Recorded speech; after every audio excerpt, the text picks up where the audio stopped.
Duke Nukem Forever, Beyond Good and Evil 2, a memorable Call of Duty since the original Modern Warfare 3. These are but a few examples of games that have been stuck in development hell for as long as I can remember. Now, obviously, Duke Nukem Forever did come out, and well, you know, hey, it's better than people say it is, okay? Like, it's not great by any means, but it was definitely, it was a relic of its time, and, you know, it was definitely a generation too late for it to have any, you know, lasting impact, but it did come out. And that's kind of where we find ourselves with Vampire the Masquerade Bloodlines 2. The original came out and it was a cult hit on the PC back in 2001, I think the original came out. And, well, we've heard rumors of a sequel for a very, very, very, very, very long time. And when 2 was first announced back in 2015, oh my god, we're going on a decade, but apparently this one's supposed to come out this year. And, well, I don't know how many people are looking forward to it. Like, I've looked at the release schedule for games this year, and bro, it's awfully light. So if there was to be a diamond in the rough to come along, I mean, there's wide open runway for it to take advantage of, but I don't think this is going to be it. Vampire the Masquerade Bloodlines 2 is an upcoming vampire RPG that seeks to reshape the world of darkness for modern day console and PC gaming. Ah, boy, I'm earnestly putting modern day in any sort of description of a game that you're releasing. You already know what we're dealing with here.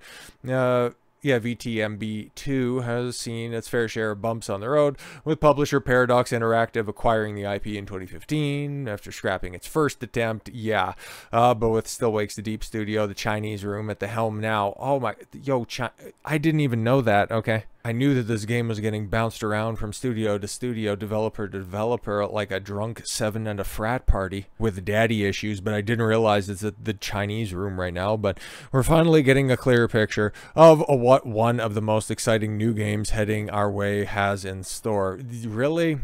Story described by the developer as a neo-noir thriller. The Chinese room confirmed that Bloodlines 2 customizable protagonist Fear breaks the newborn vampire tradition, yeah, which is so fantastic, by having players start out as an experienced elder. Yeah, that's what people want, right?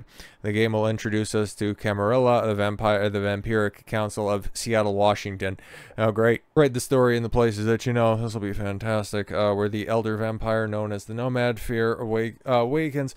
After centuries of slumber, the original Bloodlines was adapted from a tabletop RPG origins, but Bloodlines 2 is becoming a different beast entirely. Well, actually, it's exactly what you've come to expect from a game that is putting itself out there as being a modern day whatever, because we're getting all of the trappings that you have come to appreciate with AAA studios, AAA publishers out here in the West with customizable characters, and, well, you're getting indistinguishable character models that were getting memed online until it became point of censorship. And now anybody who is still clinging to hope for this game being a success, yeah, you can go ahead and check any of that anticipation at the door.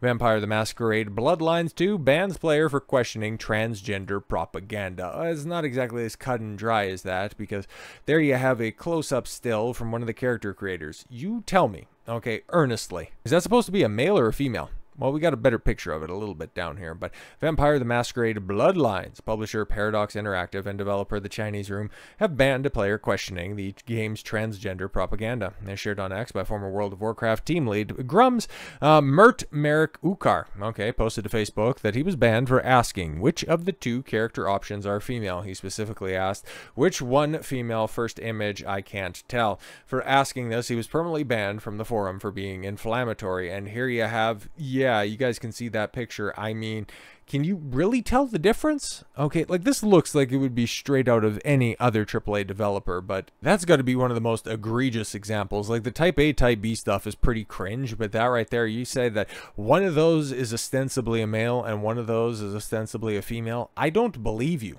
Like, what are we doing here? It's quite likely more people are getting banned as well. One thread questioning if the ban was legitimate was locked by a moderator, and this is over on Steam, huh? That's interesting. Before locking the thread, a community moderator noted, using the handle FanoaPDX. Oh, okay, fantastic. Somebody from the Portland area, huh? Replied stating, "No, but you'll get banned for transphobia, no matter how thinly veiled it is." Yeah, because just asking, which one's the female? Is I don't know what you're dealing with with here, and you take that as transphobia? Nah, man, and I reject that framing, because nobody's scared of you trannies. We just hope that what you do 40% of the time, all of the time, you don't do it on our property, so we don't have to explain anything later to the authorities. Other threads have also been locked by moderators. One stated, yes, woke devs banning people for asking questions. This game is apparently non-binary. I mean, we've kind of seen that for a while, because this isn't the first, and this is one of many examples of this game. Its development has been quite protracted, but then also the controversies that it's ingratiated itself to, yeah, it's along those lines. Another thread titled "A Censorship Campaign" was also locked, with the player stating, "I am de-wishlisting the game, as any company that supports the silencing that is happening on this forum is no doubt just working on a pander project that will make Dragon Age of Veilguard look like Duke Nukem." Oof, thanks for saving me the hassle of having to refund. And no, that's not Duke Nukem 4, we're talking about the old one. I got balls of steel, which is probably what the character and the character creator on the right had to say about this. She got balls I got labias of steel. Fanoa PDX replied, "Oh boy, I'll let y'all air your thoughts out here. My moderation actions haven't changed, and those who have been here longer will know I'm pretty fair when it comes to locking topics." I gotta doubt that. Mostly, if it's suddenly locked, it's because it's derailed to users insulting each other. Well, somebody just simply asking, yo, which one's the chick? I don't think that's insulting anybody. That's insulting. Well, it could be insulting your developers or your art team, but who's getting assaulted here, you idiot?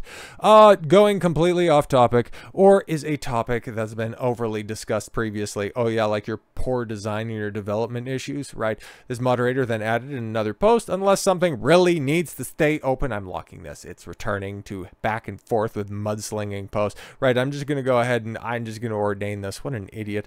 Another thread from November noting the game's features a transgender protagonist was also locked. Player wrote, "Clothing from the recent developer diary looks pretty cool. Could we get some art or screenshots of the male fire dude with all that clothing as well? Also, side question, can we change the hairstyles in this game? Not a big fan of the boy haircut the female fire has, or the long hair the male fire has. I do like his voice though, assuming that was him talking in the previous trailer. That seems fairly innocuous, so why was this one locked out?" In response to another user question, oh, here's Fanoa again. The game has a male and female protagonist, so the moderator confirmed that the character is transgender. Fantastic. This was already answered, and exactly what I said. They are mask femme presenting. God damn it, man. Why would you support this shit? Furthermore, a post on the community manager, Debbie Ella, on the Paradox forum. You could choose to play as a masculine or a feminine fire, each of which have their own VA. You'll be able to choose hairstyles for fire outfits. Not locked to your clan will also affect others how they react to you, and of course you'll be able to pick your clan. Cool. Post from Paradox Forum by Fanoa also claims that the company showed off a masculine fire in our development update posted in August, and they're still asking about it in November. I think everybody's kind of given up on this project. It's kind of like also Star Citizen. Jesus Christ. Now that I think about it, there are so many games that are just absolutely cooked, right? But taking a look at this Fanoa character a little bit deeper, right? Because you got Grums out here once again, you know, taking a quick look over here at what we've got. So okay, cool. Here's the original post that he sent out. Okay, you've been banned from Vampire the Masquerade Bloodlines 2 Community Hub.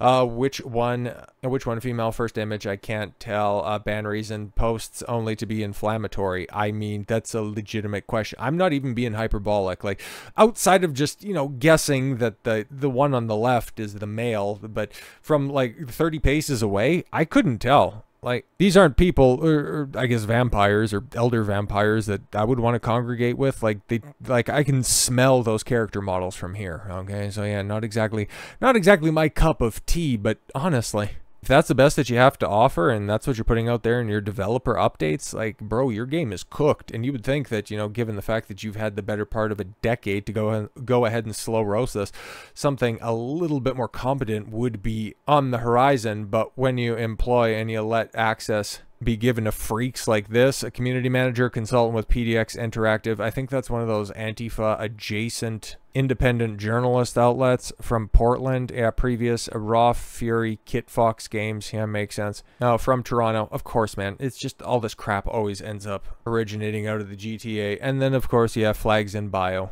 But these are the people that are working on these legacy games. And yeah, Masquerade Bloodlines, or Vampire the Masquerade Bloodlines. It's a very long and cumbersome name to pronounce. But this is a game, okay, that had a cult following to begin with. And people were looking forward to the sequel at a point in time, and especially when it was announced. And then tabletop updates, and then it getting passed around from studio to studio. And now you have this recent dust up. Okay, it's supposed to come out this year. Okay, it is earmarked for a 2025 release. But at this point in time, is it going to be anything people are looking forward to?